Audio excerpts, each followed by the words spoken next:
विद्यार्थियों, आज की चर्चा में व्यावसायिक कला एवं ललित कला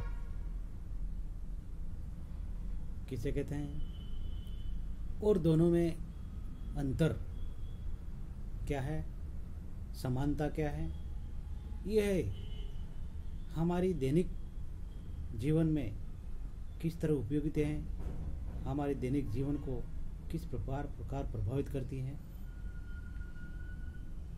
मानवीय जीवन में इन कलाओं का क्या महत्व है आदि पर चर्चा करेंगे।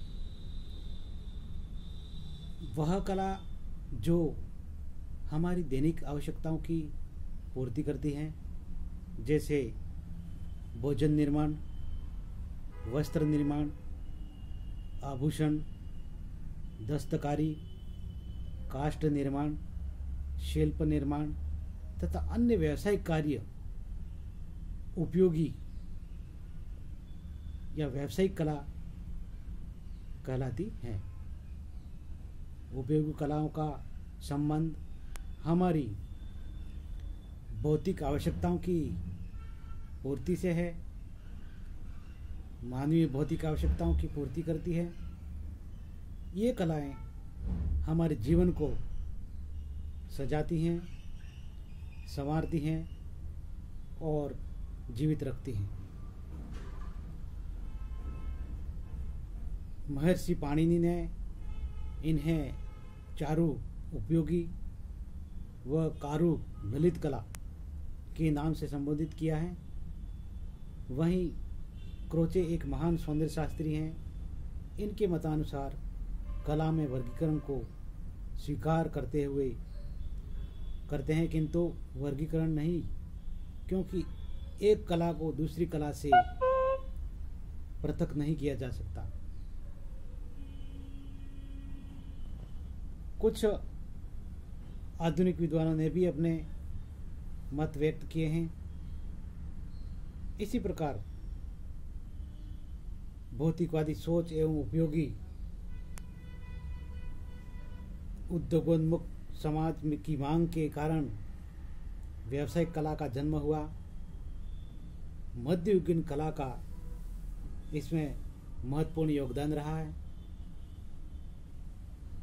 भक्ति काल में भी कला ने श्रद्धा और विश्वास की अजस्र धारा जनमानस के मन में प्रवाहित की, किंतु आधुनिक समाज में भोगवाद के अधिक प्रबल होने के कारण औद्योगिक विकास ने कला को इस नवीन स्वरूप पर पहुंचा दिया है। इसे व्यावसायिक, व्यवहार, प्रयुक्त तथा अंग्रेजी में एप्लाइड आर्ट कहा जाता है। विज्ञापनों के साथ साथ आंतरिक सज्जाकार, वस्त्र सज्जाकार आदि कई नवीन तकनीकों का विस्तार हुआ है। विश्वविद्यालयों तथा संस्थाओं ने भी इस कला से संबंधित अनेक पाठ्यक्रमों को प्रारंभ किया है। इस कला के उत्कर्ष से यह सिद्ध हुआ कि कला के लिए है, कला समाजोन्मुख है। इस कला में सौंदर्य, प्रतिष्ठान, आकर्षण आदि के लिए निर्धारित कला तत्वों का महत्वपूर्ण स्थान है। आधुनिक कलाकार पिकासो, हुसैन, मातिस आदि कई चित्रकारों ने भी व्यावसायिक कला के क्षेत्र में कार्य किया है।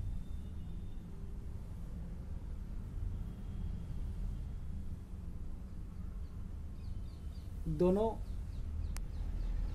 कलाओं में अंतर। ललित कलाएं